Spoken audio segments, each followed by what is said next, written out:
So I know a lot of people feel like their life is going to be over the minute that they start a family, but that couldn't be further from the truth. And in this video, I'm going to tell you how I balance a career, chasing dreams, a wife, 2 kids, family, and friends. And I got all the energy right now to wake up at 6:30 to film this video for you. So I'm going to tell you right now that it's more than possible. But you got to get in the right mindset. You can't be just starting a family with anyone. So let's get right into this. I was saying before, babe, what was like the biggest lesson within the 2 years of having a baby? What was like your biggest lesson? And it doesn't have to be like, it's not like a negative question. You know what I'm saying? Like, what was one thing that you learned that was like the biggest? Things will not go as planned, ever. And things will never be as perfect as you think they will. First off, people think that you're not able to chase your dreams when it comes to having a family. I'll tell you the truth behind this. When you start a family, your days get even shorter.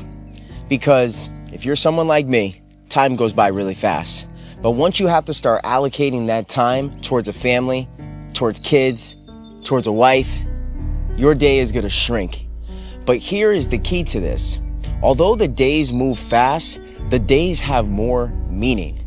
You know, when I think about times that I don't want to pursue something that I'm doing, maybe I'm feeling a little lazy, I think about my wife, I think about my kids, I think about my family, I think about my parents getting old, and I think about how are you going to provide for them? So it automatically gives you this energy. It gives you this responsibility. It gives you this constant yearning to want to be better.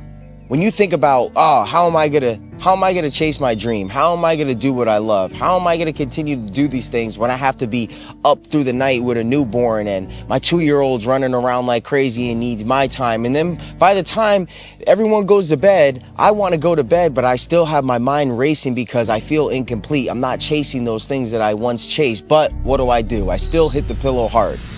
That's where you're gonna have to learn to grow up. That's where you're gonna learn you have to take responsibility for your actions.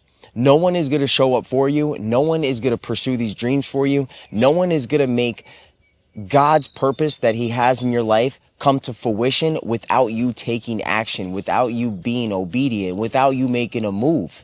See, God already placed the worm all here. Every bird gets his worm. God says every bird gets his worm, but the worm is not put in the nest. The bird has to go get the worm. The worm is there. The opportunity is there. The potential is there. The network is there. Everything that you need is already there. But the fact is, are you going to take the responsibility to go and get it? That's the key. When I knew I was going to have a family and I had my first, I was shook. I'm not going to lie. I was like, man, how am I going to have a newborn, have a family, go to this landscaping job all day, run my landscaping business, come home, try to shoot videos, meanwhile, try to upload videos and upload podcast episodes and still pursue making music. And not to mention, I was doing real estate. I'm still doing real estate. I'm doing all these things. You either put up or shut up. Your family is going to be relying on you to be the man of the house, to be the person, to be the leader, to be the parent, to be the guardian, to be the provider for your family.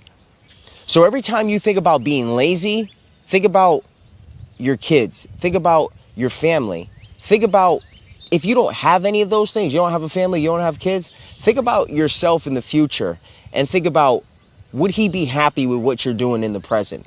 Would he come back in time and thank you for the hard work that you put in to put him in the place that he is in the future? See, that's the hard part about this game is everyone's got responsibilities, whether it's a family, whether it's just you. We all have responsibilities, but I feel like sometimes we get lazy and then we fall into this continuous loop of settling. Because that's the danger behind getting lazy. People settle for things lower than their potential. They settle for things that they have no business doing because God placed an amazing purpose on your life and it's your job to step into it. See, God gave it to you, gave you the talents, gave you maybe the location that it needs to be done. He gave you the ability. He gave you everything you need to get the job done. You just need to start the job. You need to pursue the job. You need to continuously practice at the job, right? And, when we have families, I feel like so many people have said this to me. They say, watch out because everything changes when you get married. And they say this stuff. They say, watch out. People say, watch out. Watch out when you get married because everything changes. People will say, oh, your life's over once you start having kids. People have these negative thoughts, these negative beliefs about something that's so beautiful and so great and such a blessing and a gift from God. To put something negative to that is like spitting in God's face. Like, what's wrong with you? Having a family is a blessing. Having a wife is a blessing. Having your mother and father or your step parents around is a blessing. Having siblings is a blessing. Yeah, it's going to make life more difficult. Yes, your time is going to be split. But at the end of the day, you have more energy because before you were just living for you, but now you're living for everybody else. The responsibility is so much higher. That means the effort, the obedience, the discipline, that has to also increase. So it's not that starting a family makes your life hard. Starting a family actually gives you that energy boost every day when you wake up and you think about being lazy. You're like, no way, man. I got so many people relying on me that for me to be lazy with this would be completely irresponsible. I always think about my kids and my wife 10, 15 years from now looking at me with what I'm doing. Would they be saying, wow, man, like, are they going to be talking to their friends saying like, man, I wish my dad was doing something like that. Man, I wish my dad was cool like that. Man, I wish my dad set up our life so we could actually have the life that, they're being envious of. Maybe somebody in their school, one of their friends, they're looking at their lives and wishing their life was better. I don't want that for my kids. I want them to look at us, look at our family, and be so proud of what we've done. Be so proud of what we're pursuing. Be so proud to be a herd, to be someone with that last name, Are your kids going to be proud to wear your last name? Or are they just going to be like, man, my dad was nobody. My mom was nothing. I got no family. That breaks my heart when I hear that stuff. And here's another thing, great point that I want to bring up. Don't bring kids into this family unless you're ready. Do not bring kids into this family unless you're ready because kids need 100% of you. Now, granted, you're not going to be perfect every day. I still get aggravated with my daughter sometimes. I get aggravated with some things that they do. That's a natural thing. But every day I wake up giving them my 100%. I give my 100%. Now, if you start a family with someone that you don't love, I love my wife to death. I would not trade her for the world. I would not trade her for the world. And I couldn't think of having a family with anybody else but her. And if you don't say that about your partner, you have no business bringing these kids into a family because the last thing you want to do is bring kids up into a broken home. Because at the end of the day, kids need a mother and a father. We don't always get them, but if you're able to give a child a family, that is one of the most beautiful God-given blessings I could ever think of. I'm so proud to be able to have my mother and father still around and still together. They taught me so much. And I want to do the same thing for my daughter and for my son and for my future kids that I have. So don't bring kids up in this world if you're not ready for it because you really need to step up to the plate. It's time to grow some nuts. It's time to be a man. It's time to step up with your responsibilities. It's time to do what you are supposed to do. And here's another point.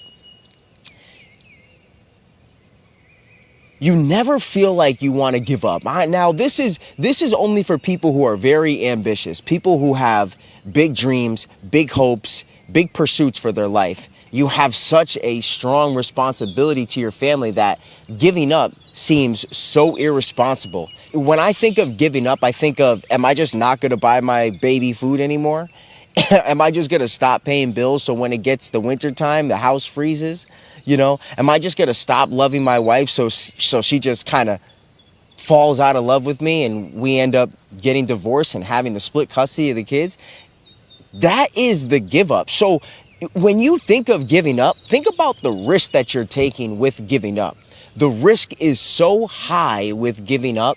It's so high. You lose everything by giving up. You lose everything by giving up. Why would you give up? Why would you take what God has given you and just put it to the side and never work it? Because I'll tell you one thing, families take work. Obviously, you're not going to be perfect when you start a family. And I'm not telling you that you need to be perfect. I'm telling you need to step up to the plate. Every day you need to get better. Every day you need to pursue. Every day you need to be obedient. Every day you got to get after it. You know why? Because your family's relying on you. So when I thought my life was going to be over, when I had kids, when I started a family, when I got married, that couldn't be further from the truth. Don't adopt these beliefs from people that you don't want to be like. Find some role models in your life that actually have what you want. Because if they have what you want, start seeing how they maintain those things that they have. Do they thank God for what they have? Do they live a life of reverence? Do they trust God with what they do? Do they show obedience to God?